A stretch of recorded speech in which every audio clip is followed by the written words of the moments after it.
durchgesetzt und zugleich eben dadurch in die höchste Verbindlichkeit.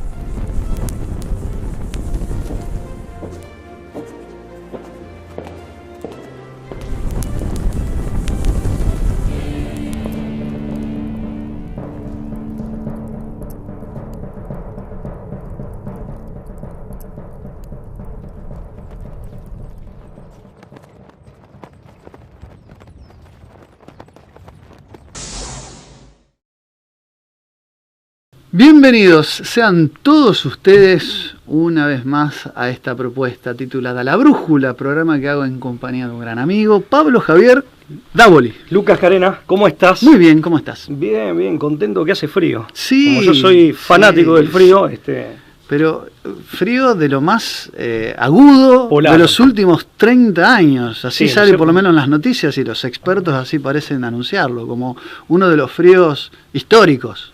Es cierto, es un invierno crudo que se ha venido de golpe, ¿no? Sí, hacía tiempo que no había tanta escarcha, tanta acumulación de hielo, sí, temperaturas gélidas. En el medio de la ciudad. Y para alguien que ya acusa determinada edad o una cierta edad, como es mi caso, me hace acordar pero me hace acordar de mi infancia. ¿Viste? Sí, con cierto. esos comentarios propios de la gente mayor. Sí, cuando yo era chico, los fríos eran más duros. Sí, bueno, sí, me hace sí. acordar a esos fríos, ¿no? Pero bueno.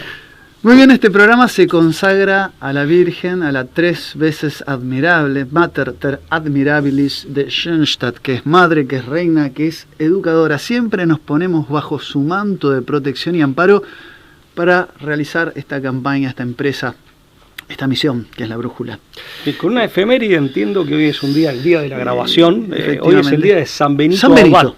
Patrono de Europa, ¿no? Efectivamente. Así que bueno, también una invocación especial para San Benito, hacia San Benito. Hace un tema que hace tiempo que no tocamos, que tiene que ver con algo que ha sido también, un caudal de información en nuestras cavilaciones y en nuestras reflexiones del programa, que tiene que ver con el influjo, el acervo y la influencia, el rol de las sociedades secretas en la conformación de las grandes potencias mundiales, ¿no? Y en este caso, un poco hablar del rol de las sociedades secretas en la conformación de los Estados Unidos y en las guerras de independencia. También para poner un poco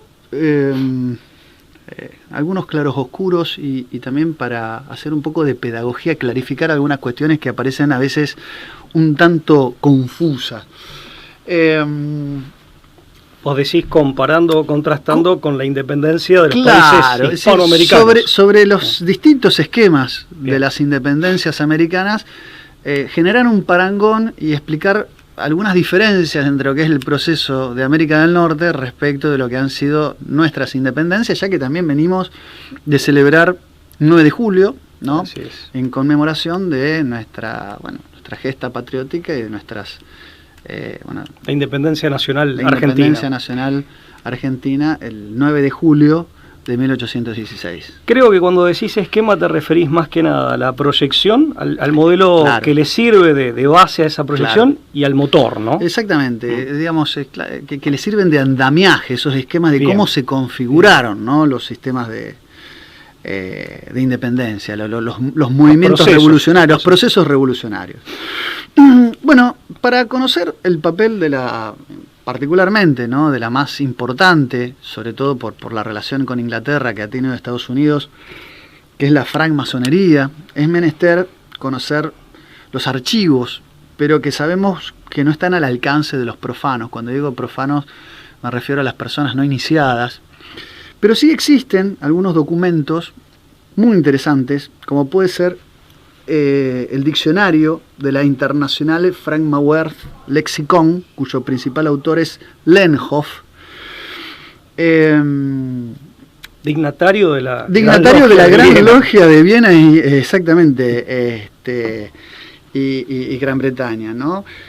Comendador del Consejo Supremo de la Gran Logia del Rito Escocés Antiguo y Aceptado.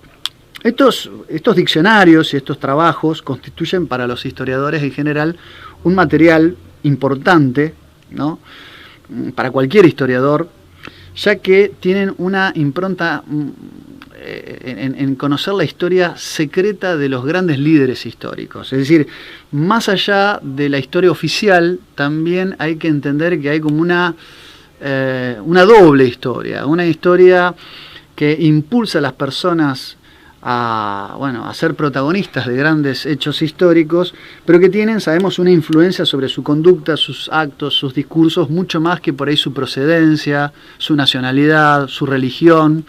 Y bueno, creo que es el caso, por lo menos del que tenemos que decir algo para hablar de Estados Unidos, de Benjamin Franklin, sí, ¿no? Una postilla respecto de la fuente. En definitiva, es una fuente que se reputa fidedigna porque es un documento de primera mano, claro, muy importante en su ámbito, pero de alguien que ha sido un insider. Tal cual. Es decir, alguien de adentro de este tipo de organizaciones. Y al que se puede tener dentro, claro, de todo acceso, no siendo de los documentos más herméticos de estas logias, ¿no? Vos querías hablar de Franklin, entonces. Claro, Franklin es obviamente una de las figuras más importantes, más emblemáticas del proceso de independencia de Estados Unidos. Es uno de los principales fundadores, podemos decir, si tiene padres fundadores de Estados Unidos. Nacido en 1706 y fallecido en 1790. Los historiadores acostumbran a considerar su fulgurante carrera y sus éxitos como provenientes, claro, solamente de la divina providencia, así que son providenciales. Pero lejos de ser así, la verdad es que fue hijo de un fabricante de velas y jabones, o sea, alguien que trabajaba la cera, entiendo, perteneciente a una familia de cuáqueros, ¿no? Y entiendo que de condición muy humilde. Muy modesta, ¿no? Exactamente, una familia muy modesta. Económicamente modesta. Y eso va a tener que ver con sus posicionamientos posteriores. Efectivamente. Franklin hizo en su juventud 2 viajes para perfeccionarse en lo que era el arte de la imprenta.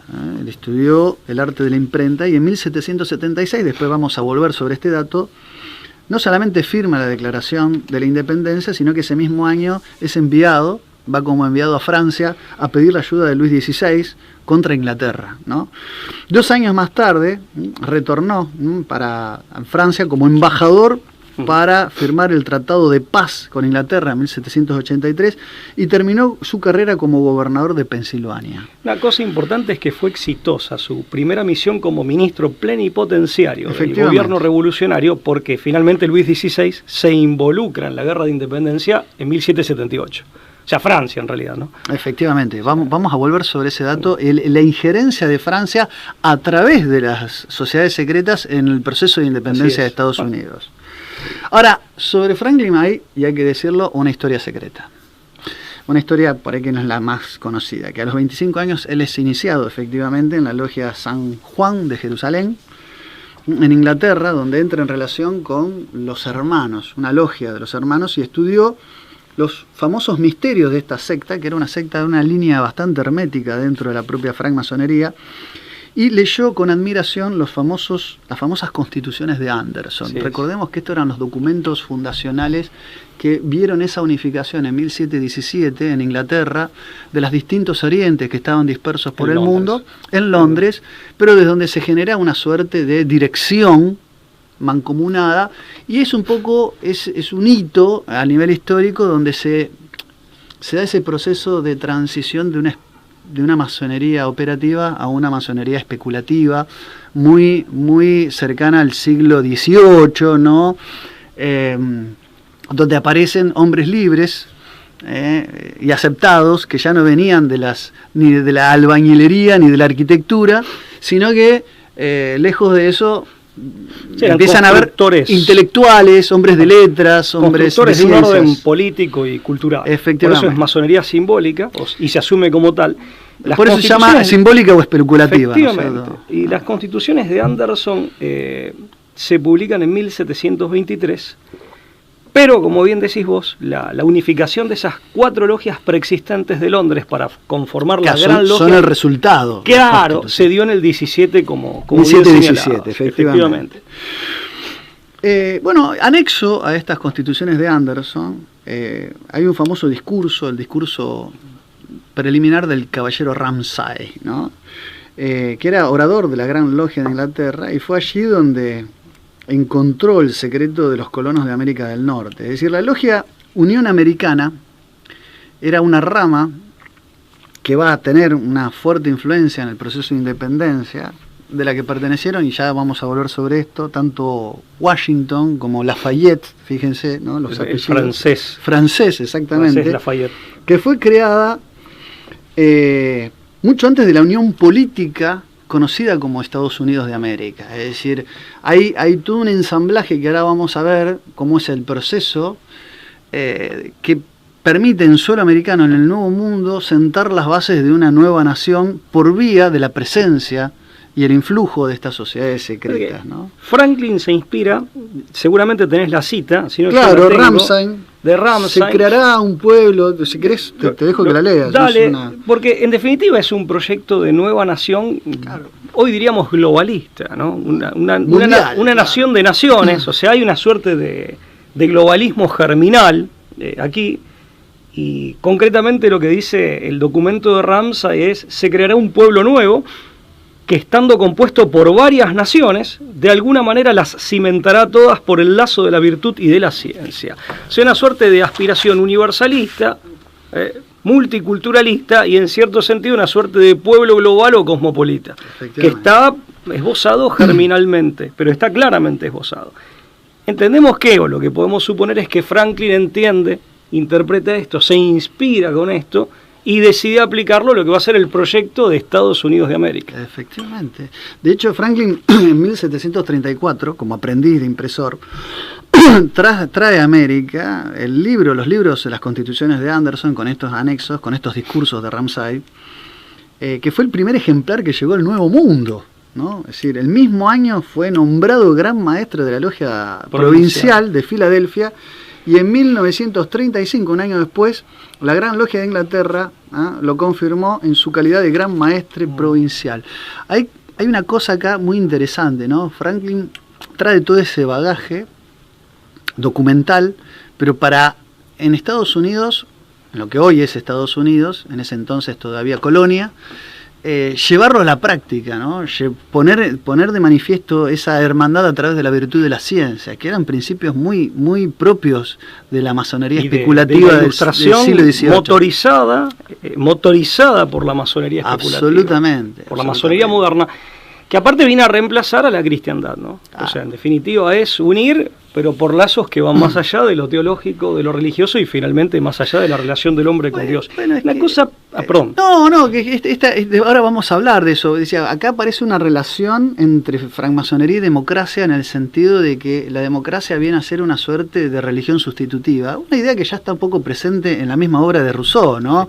La idea de la religión civil basada en la voluntad general. Recordemos que en la teoría política, a diferencia del pacto social de tipo hobbesiano, donde el pacto de sujeción se impone sobre el de asociación, en el contrato social rusoniano el pacto de asociación prima sobre el de sujeción. O sea, no se puede dar lo que antes no era tuyo. Entonces, de alguna manera, el pueblo es pueblo antes de ser dado a su rey. Lo que dice Rousseau en última instancia es que primero hay como una suerte de hermandad, ¿no? Recordemos que para Rousseau el hombre en su estado natural es un hombre bueno, que en todo caso al socializarse se corrompe. Pero siempre con una visión naturalista. Siempre con una visión naturalista. Lo bueno es equivalente a mansedumbre, a falta de agresividad en principio. Claro, no es la santidad. El salvaje inocente, claro, no es un hombre que tiene una chispa divina. Es todo en clave naturalista, ¿no? Claro, efectivamente. Perdón, el vicario saboyano era el que lo inspira, ¿no? Hay una logia en Francia en esta época, tal vez un poco posterior, pero estamos hablando siempre más o menos del mismo marco temporal, que se llama precisamente el contrato social. Sí, efectivamente. Y un dato interesante es que Rousseau primero había leído la obra de John Locke, que cuando fue traducida, el famoso ensayo sobre el gobierno civil, que cuando fue traducida... El segundo, ¿no? El segundo ensayo sobre el gobierno civil. Efectivamente, que cuando fue traducida al francés, adrede es una obra de 1690, ¿no? En 1690, si digo bien, para justificar la revolución de 1688, de la que va a brotar el Banco de Inglaterra en 1694, ¿no? Como banco central privado. Pero más allá de eso, la obra de Locke queda, digamos, se publica, se traduce al francés y se publica en estos círculos en Francia, pero con una traducción en donde ciertos conceptos aparecían deliberadamente radicalizados. Por ejemplo, en vez de mancomunidad o de comunidad, en francés se traducía república. Claro. Con lo cual tenía una impronta más revolucionaria de lo que originalmente tenía el libro, claro, en el contexto inglés. Se le imprimía un sesgo, ¿no? Sí. Un sesgo que adaptaban la obra para los fines revolucionarios. Que Inglaterra quería promover en un país todavía católico, pese a todo, que era Francia. Porque eso tiene que ver con algo que vamos a decir después. Una cosa importante, Lucas, antes de que pasemos, no quería dejar de mencionar un fragmento de las constituciones de Anderson que seguramente inspiró a Franklin, pero para aplicar esto que se decía de Inglaterra, aplicarlo a Estados Unidos. Y que también tiene que ver con esa suerte de mesianismo inmanentista, laicista y eventualmente, digamos, contrario al ideal de la cristiandad, ¿no? Que en ese momento estaba encarnado por el mundo hispánico, ¿no? Claro. O sea, eso también hay que decirlo. Concretamente, si es que encuentro en los múltiples papeles que nos hemos traído acá, hay un fragmento que es muy elocuente. Dice, es muy probable, hablando de las constituciones de Anderson, es muy probable que si los señores, los gentilhombres y los sabios de la Gran Bretaña siguen alentando y cultivando la buena masonería, esta isla llegará a ser la dueña de la tierra.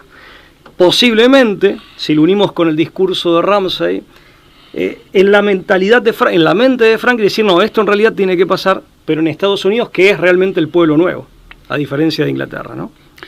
Vos sabés que, sí, es que es muy interesante, es muy sugerente lo de Anderson.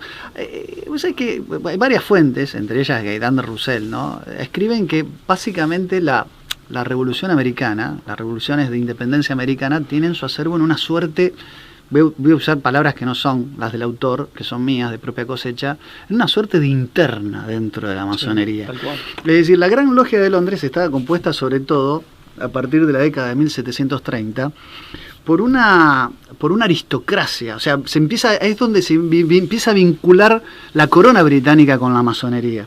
El príncipe de Gales recibe en 1737 su vinculación, es recepcionado por la masonería, y muchos adeptos y miembros de la familia real empezaron a incorporarse. Entonces esto chocaba por ahí con la idea del cuáquero Franklin, ¿no? Que sus antepasados habían abandonado Inglaterra durante el reinado, por ejemplo, de los Estuardo, y que se sumó a la masonería bajo el lema de ni cruz ni rey, en el sentido de que ni la Iglesia Católica ni la monarquía sean una suerte de obstáculo para hacer esta idea de confraternidad masónica, francmasónica, de la que él era partidario. De hecho, él era descendiente de Guillermo Penn. En 1660 recibió un territorio enorme, el cual llamó Pensilvania, donde Franklin va a hacer esa gran patria, porque se sentía excluido, como muchos cuáqueros y demás, y todos esos movimientos de origen protestante, anabaptista, menonita, que eran puritanos en Estados Unidos, los cuáqueros también. Que tenían una fuerte impronta calvinista. Que tenían una fuerte impronta, claro, que hacían exactamente pivot en las doctrinas de Juan Calvino, y que se forjaron en Estados Unidos con la idea también de tener una mirada mucho más horizontal de la sociedad. Totalmente. Que no condecía con esta impronta neonobiliaria que estaba tomando la masonería, conservadora y neonobiliaria que estaba teniendo la masonería en la Gran Logia de Londres. En términos de la política británica, de tipo Tory. Exactamente. Estos eran más bien de tipo Whig. Pero ahí también hay un tema de para qué servía la masonería como organización. Si hacia adentro, digamos, y desde Inglaterra como una suerte de proyecto, aquí ya están las constituciones de Anderson, de organización del propio país y finalmente de potencia mundial, de hegemón mundial, claro, con un orden internacional, pero operando específicamente en potencias enemigas o que eran adversarias o rivales como un elemento de infiltración y desestructuración. ¿Qué pasa con Estados Unidos? Ahí es donde de algún modo surge lo que se podría interpretar como un efecto no querido. Lo que se buscaba provocar en Francia, que finalmente fue la revolución, y lo que se buscaba en una Bélgica todavía católica, que fue la revolución, se traslada a Holanda y se traslada a Estados Unidos, en donde se buscaba justamente al revés, una masonería más conservadora, pero es Franklin el que No es que no se compadece con ese modelo, es que él entiende que esa hegemonía debe ser ejercida por este pueblo nuevo que es Estados Unidos y que no podría ser de ninguna manera Inglaterra. Por algo que explica bien H.G. Wells, un autor británico, bueno, más que conocido, que es que Estados Unidos es el país que es verdaderamente moderno porque implica romper, mucho más que Inglaterra, implica romper completamente, como hito fundacional, con todo resto de tradición. En Inglaterra todavía hay restos de tradición, tergiversada, en retazos, pero hay. Claro, ese actor político de ruptura no podía ser Inglaterra. Claro. Tenía que ser novedad. Lo nuevo y lo rupturista era Estados Unidos. Nuevo continente, nuevo país. Totalmente. Es clarísimo, es clarísimo. Vos sabés que hay un libro del padre Larudan que se llama Frank Mason's Crisis, que habla de esta interna de los niveladores y los milenaristas. Es decir, como ya se había fraguado como esta suerte de interna entre los aristócratas y aquellos que eran más demócratas, por así decirlo. O republicanos, llamémosle. Que no querían que tenían ideas de igualdad al estilo de Rousseau. Efectivamente. O sea, de igualdad bien horizontal. Por eso la democracia, pensaban esto, será el nuevo modelo religioso de Estados Unidos.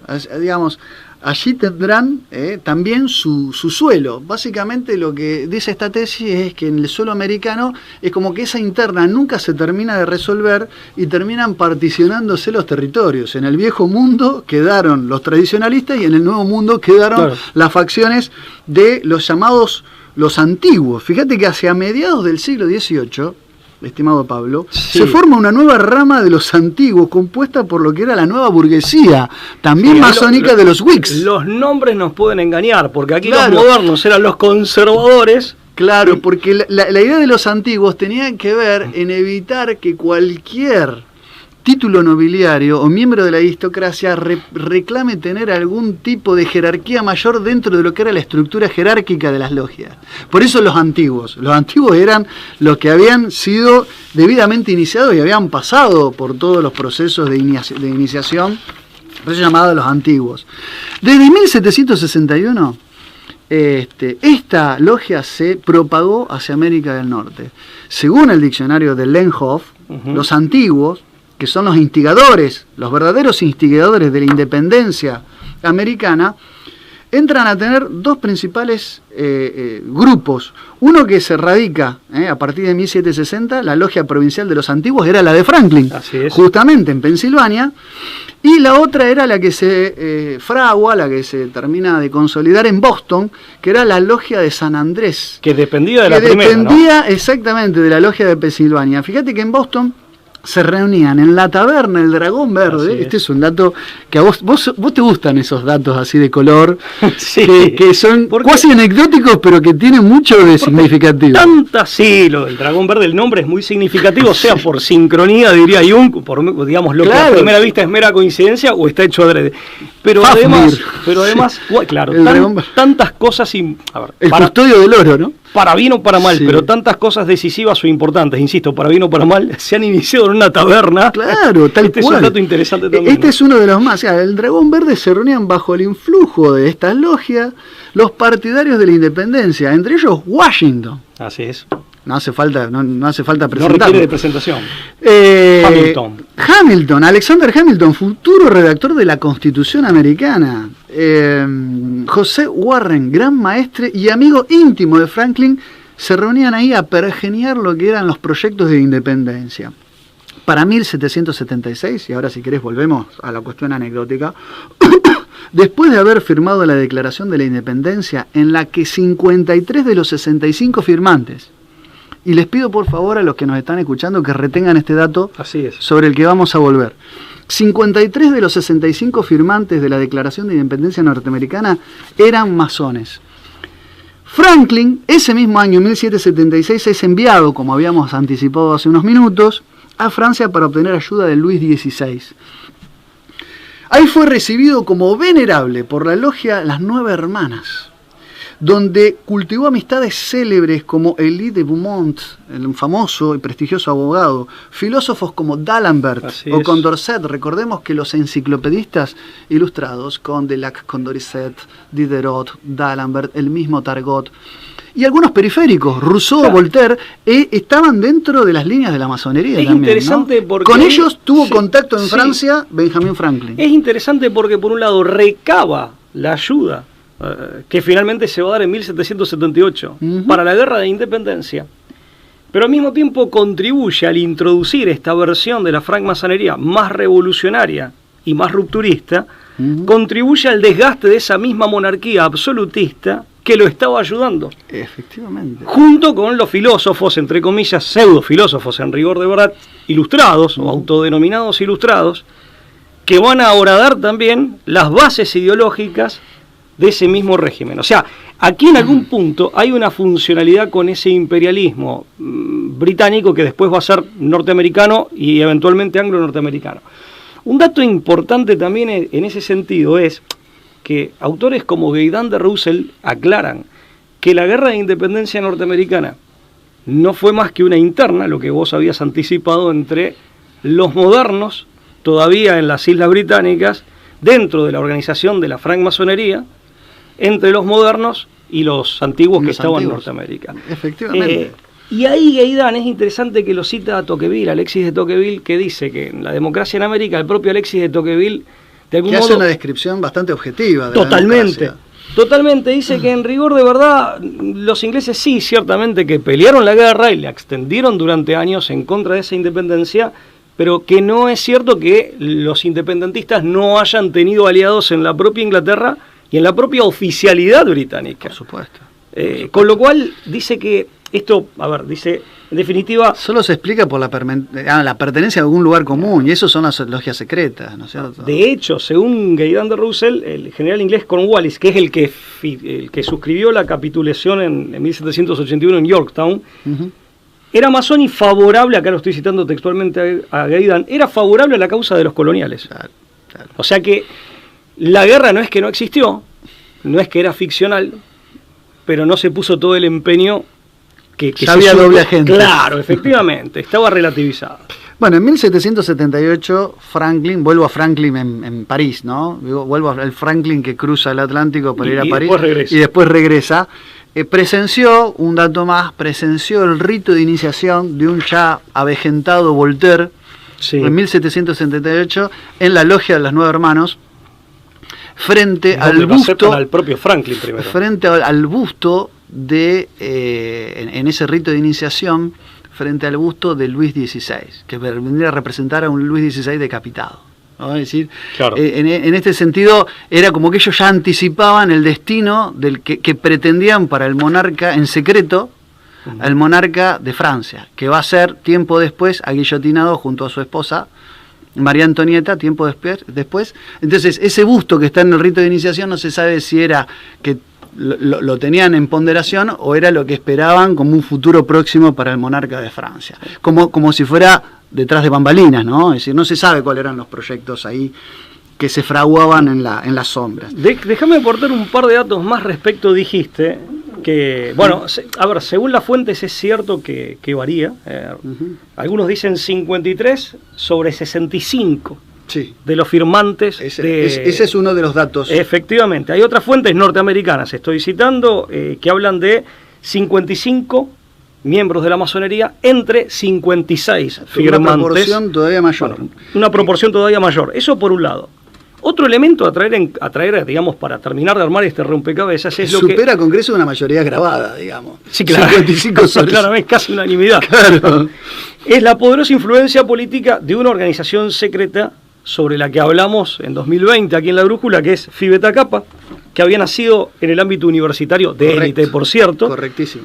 Como prolongación nada menos que de la secta de los Iluminados de Baviera, que había nacido en 1776 y había sido desplazada de Alemania, de Baviera. Sí, tal cual. Adam Weishaupt, ¿no? Ese es un dato importante, como es importante decir que ya para la década del 20 del siglo XIX había folletos de Phi Beta Kappa en el Río de la Plata, y era Esteban Echeverría, el famoso de la generación del 37, antirrocista, el que divulgaba estas ideas en la oligarquía porteña, aquí en el Río de la Plata. Y otro dato a traer en consideración es el gran sello de los Estados Unidos, cuyo reverso contiene el ojo de Jehová en una pirámide, imagen esta que sin embargo no se acuñaría hasta 1935, cuando fue impreso en el papel moneda, es decir, en el dólar estadounidense, durante la gestión de Hacienda de Henry Morgenthau Jr. Hay un interesante análisis del filósofo y geopolítico ruso Alexander Dugin al respecto.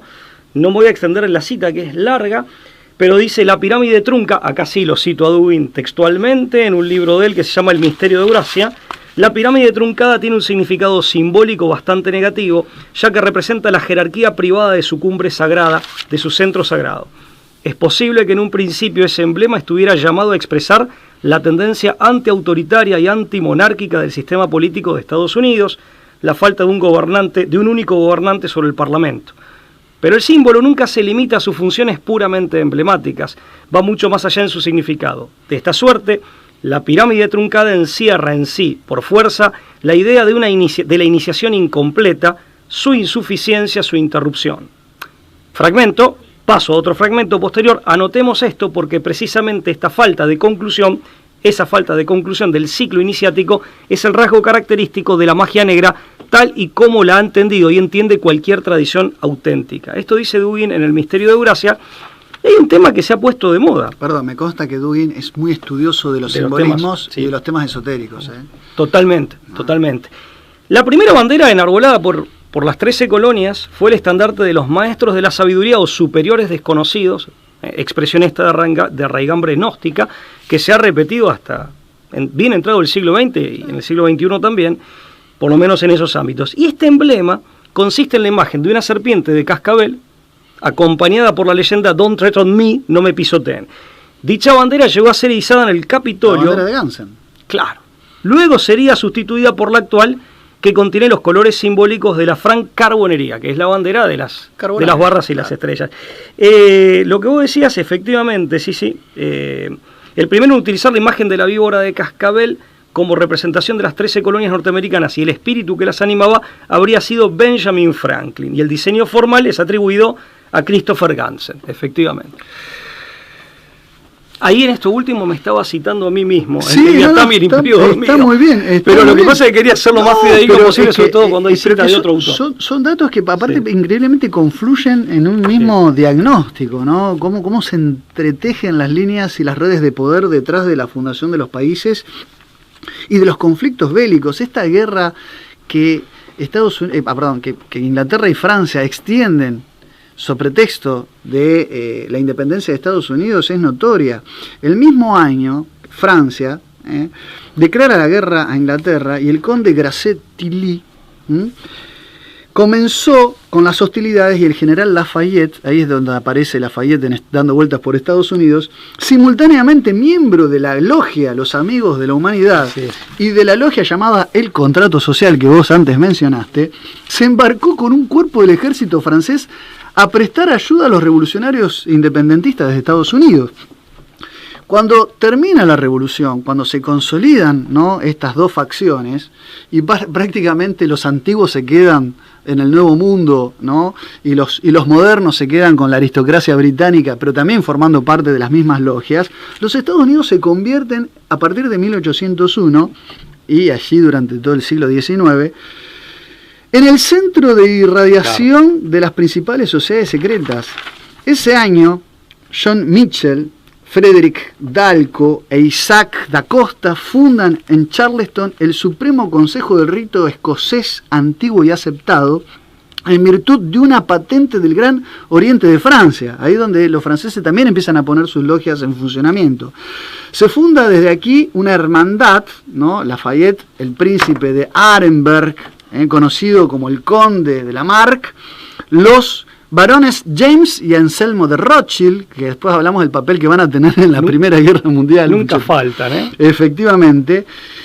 Y se empiezan a armar consejos supremos, tanto en Europa como en América del Sur, a partir de 1830 en Brasil, a partir de 1859 en Argentina. Quiero recalcar esta fecha, porque es recién ahí donde empiezan a haber consejos supremos de la masonería. Estamos hablando después de Caseros, y estamos hablando más o menos con los gobiernos de Mitre, de Sarmiento, Avellaneda, ¿no? Si bien la actividad de la masonería es anterior, sí, pero hecho, se oficializa de alguna manera con estos grandes consejos supremos. Totalmente, y de hecho, según un autor Ramallo, en Historia de la Educación Argentina, en el capítulo dedicado a la política educativa post-Caseros, la etapa que él llama como de educación utilitaria, dice que en 1856, si no mal recuerdo, queda formalizada la masonería, digamos, se anota, se inscribe por primera vez, que antes estaba prohibida, y en 1859, digamos, termina su formalización, su estructuración interna y su formalización jurídicamente. Eso, por lo menos, este autor Ramallo,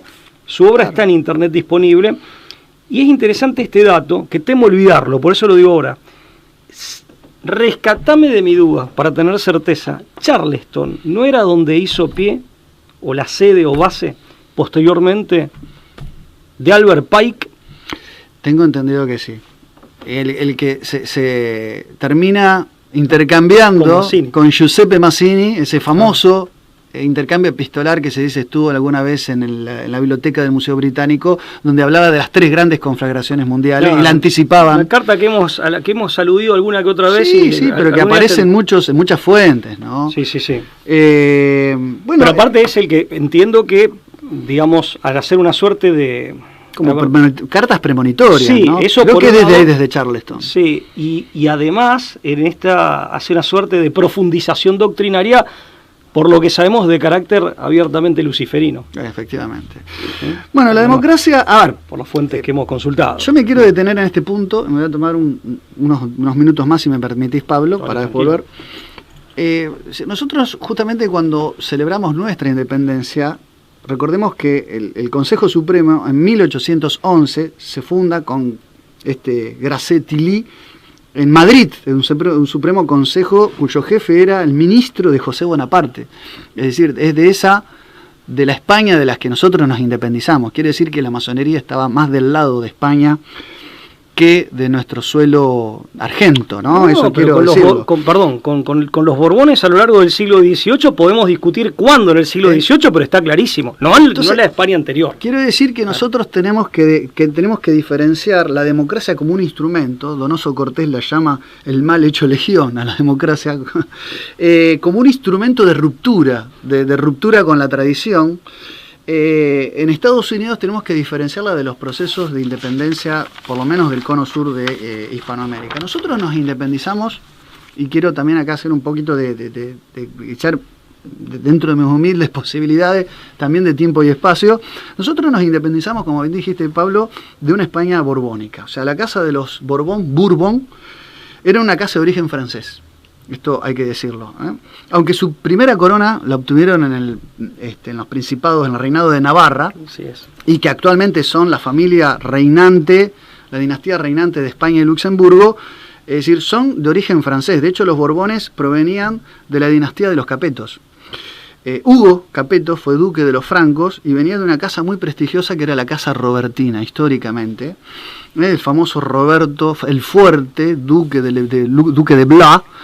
Y los Borbones fueron restaurados en el trono de Francia a partir de 1814, cuando cae Napoleón, justamente en esas guerras napoleónicas entre Inglaterra y Francia.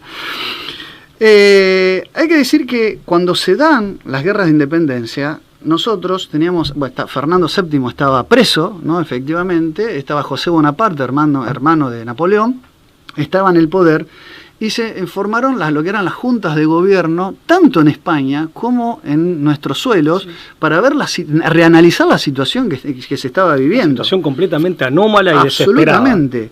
Ahora, cuando se restaura en el poder la monarquía, fíjense que los procesos revolucionarios se anticiparon de alguna manera a hechos que van a confluir a que una rama menor de los Borbones, que es el orleanismo, es una rama incluso menor, más depreciada del orleanismo, obtuviera el poder en la década de 1830.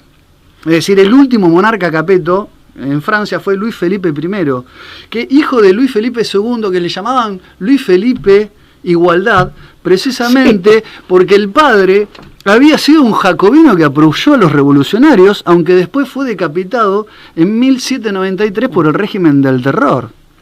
Quiero decir que en el fondo Luis Felipe, tanto padre como hijo, eran tenidos como traidores a la corona. No eran de esas familias monárquicas con una larga tradición, con una tradición, apegados a la monarquía, a la reyesía, a la función regia, sino que eran la parte más marginal de reyes que no les quedó de lo que quedaba de los Borbones, y fue contra ellos que estos procesos revolucionarios se dieron.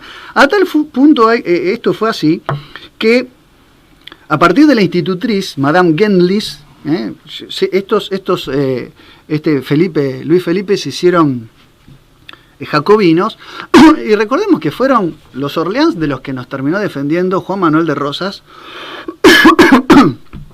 y Lucio Mansilla en la vuelta de obligados, repelieron a los ingleses y a los franceses, fueron de esa Francia que tenían monarcas en España, de los que nosotros tuvimos después que hacer una segunda independencia, prácticamente. Que atentaron junto con los británicos contra nuestra soberanía, por la cuestión de los ríos. ¿Qué quiero decir? Hay que distinguir los antiguos capetos cruzados, a los que perteneció el mismo Felipe II, Augusto, Felipe II de Francia, de lo que fue el ducado de Orleans, que eran todos traidores. Pero además tengo que decir esto, mientras que 53 de los 65 congresistas digamos que fue la independencia norteamericana eran masones, en nuestra independencia argentina, por lo menos el caso que puedo dar fe, 29 de los 29 congresales que rubricaron el acta del 9 de julio de 1816, 11, casi el 40% eran sacerdotes, clérigos católicos. Sí. De los 29, 17 eran abogados, uno era teólogo y abogado, estamos hablando de Pedro Miguel de Araoz, que fue doctor de teología por la Universidad de Córdoba, y 11 eran miembros del clero. Te resumo rápidamente quiénes fueron. Es decir, las sesiones preparatorias de nuestra independencia comenzaron el 24 de marzo de 1816, y al día siguiente se celebró la fiesta de la Asunción del Señor, donde se juró de manera unánime por la Iglesia de Roma para ser una patria basada en los principios católicos. Fray Justo del Oro propuso a Santa Rosa de Lima patrona de la independencia. José Ignacio Tames, canónigo de la Catedral de Salta, participó entre los que estaban en el Congreso de Tucumán. Antonio Sáenz fue ordenado sacerdote en Buenos Aires en 1806, fue uno de los redactores del proyecto de constitución de las Provincias Unidas del Sur. Fray Cayetano José Rodríguez fue el que redactó varios documentos relacionados con la Asamblea del año 13 y al Congreso de Tucumán. Pedro Ignacio Castrobarros, doctor en teología, párroco de la Iglesia Matriz de La Rioja. José Andrés Pacheco de Melo, salteño, compañero de estudios de Martín Miguel de Güemes, nada menos, que fue, abordó luego estudios eclesiásticos en Córdoba. Miguel Antonio Acevedo y Torino, fue ordenado sacerdote en 1795 y por el arzobispo Monseñor Ángel Moscoso. José Eusebio Colombres, doctorado en teología en 1803 y párroco de Piedra Blanca, obispo de la diócesis de Salta en 1858, tiempo después, pero fueron miembros del clero. Pedro Francisco Uriarte, presbítero en 1773, doctor en Derecho Canónico. Mariano Sánchez de Loria, 1817, al morir su esposa, no era clérigo al momento de firmar las actas, pero cuando murió, un año después, en 1817, cuando enviudó, vuelve a Bolivia, en Chuquisaca, más particularmente, se ordena sacerdote y se convierte en canónigo de la Catedral de Charcas. Una opción que en aquella época era relativamente común. Era bastante común. Tanto en varones como en mujeres, ingresar a un convento una vez que enviudaban. Exactamente, volverse célibes, dedicarse a Dios, a la templanza, a cultivar la espiritualidad y ser miembro del clero. Bueno, Miguel Calixto del Corro, doctor en teología en 1798, no estuvo presente el 9 de julio, pero fue nombrado congresista en reemplazo de Anfunes.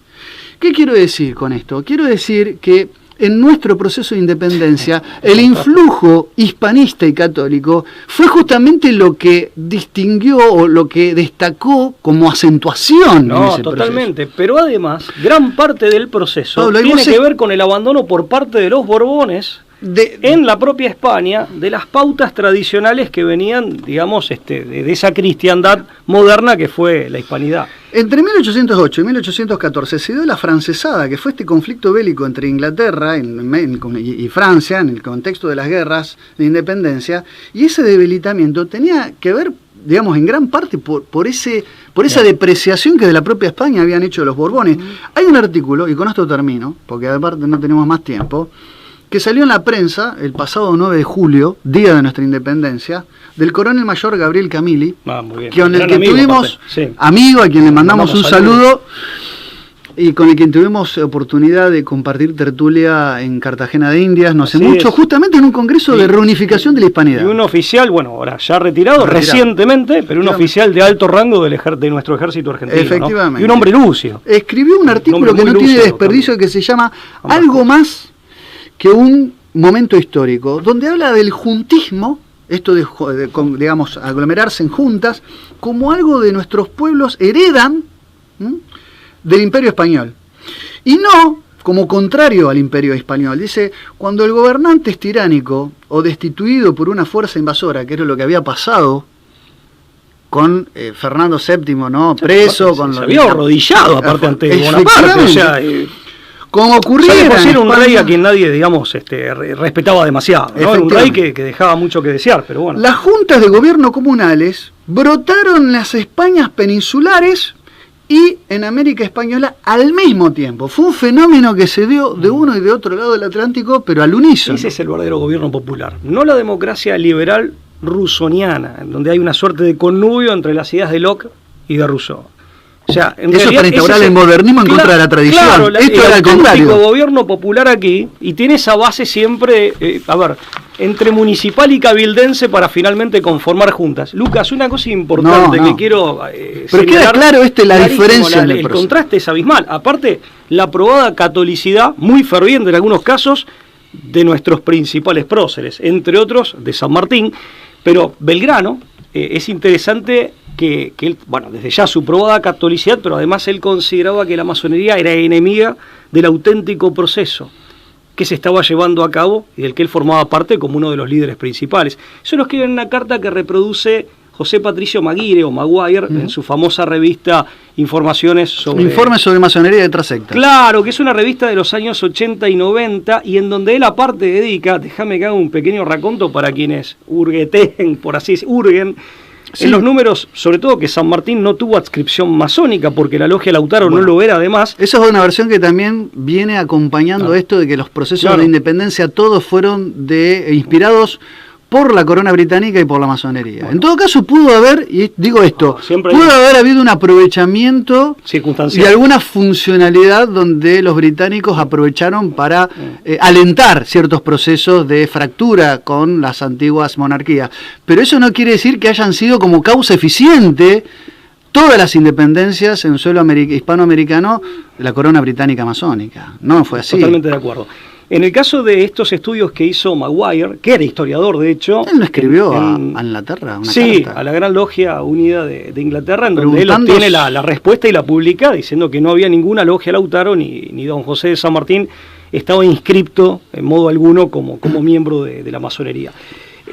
Concretamente la referencia es el artículo San Martín no fue masón, que en realidad es un artículo, todo un trabajo larguísimo, en 5 partes, de los números 43 a 47, cuando la publicación se llamaba Revelaciones sobre la masonería, entre los años 1987 y 1988, y antes, cuando el nombre de la publicación era Informaciones sobre masonería y otras sociedades secretas, los números 2 a 4, entre 1982 y 1983, un artículo, El general San Martín no fue masón, que también viene dividido en partes. Digo como para citar fuentes concretas, vos también conocés más. Agrego dos más. Díaz Araujo, Enrique Díaz Araujo, San Martín, Cuestiones Diputadas, también desmitifica ese proceso de independencia y el sanmartinismo como de manufactura exclusiva y netamente masónica. Y después hay un libro muy interesante, muy sencillo y muy bien documentado de Armando Tonelli, que se llama San Martín y la masonería, donde también desmiente la pertenencia de la logia lautarina y de San Martín a las filas de la masonería. Pablo, una cosa, estamos contraagotados el tiempo. Nos van a matar, pero una cosa importante. Pero es delicado el tema. Intentamos ir a fuentes y las mencionamos para que sean debidamente revisadas, porque aparte, gusten o no, lo que intentamos hacer es, nos guste o no, además, es ceñirnos a la verdad histórica dentro de nuestras modestas posibilidades. Volviendo a Estados Unidos, algo que me quedó en el tintero para entender el proceso norteamericano, estadounidense más específicamente. Son procesos muy complejos. Totalmente, ¿no? Totalmente.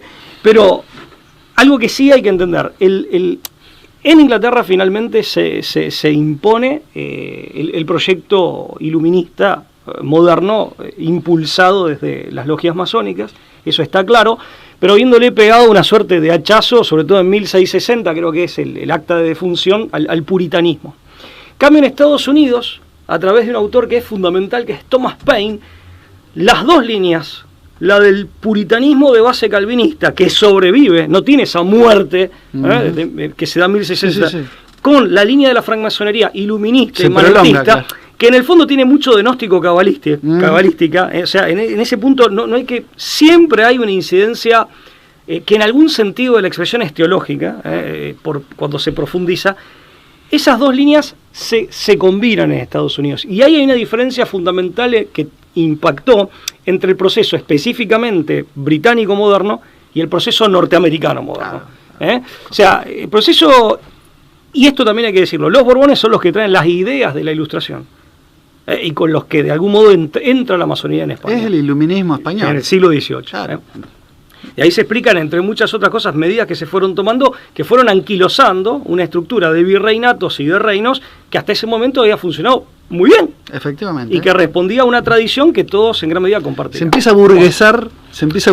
Aparte, la centralización administrativo-burocrática, la desmonetización, el deterioro en los términos del intercambio, en el comercio que terminaba siendo ruinoso. Un economicismo también. El economicismo, la expulsión de los jesuitas, la ruina de las autonomías. Volvemos al tema de las instituciones de base, la ruina de autonomías de gobernaciones y de cabildos, con la Real Cédula de Intendencia. O sea, una serie de desatinos muy grandes, aunque hay algo que siempre rescatamos, que es la creación del Virreinato del Río de la Plata en 1776. Pero hay una serie de desatinos que van anquilosando también esa gigantesca estructura y que van separando del espíritu verdadero de la hispanidad. Por eso también se prepara todo un caldo de rebelión contra eso, ¿no? Pablo. Pero bueno, hay mucha tela para cortar. Ha sido un gusto como siempre. Esperamos haber echado, aunque sea un mínimo de luz en un tema tan escabroso. Gracias. Chao, hasta luego.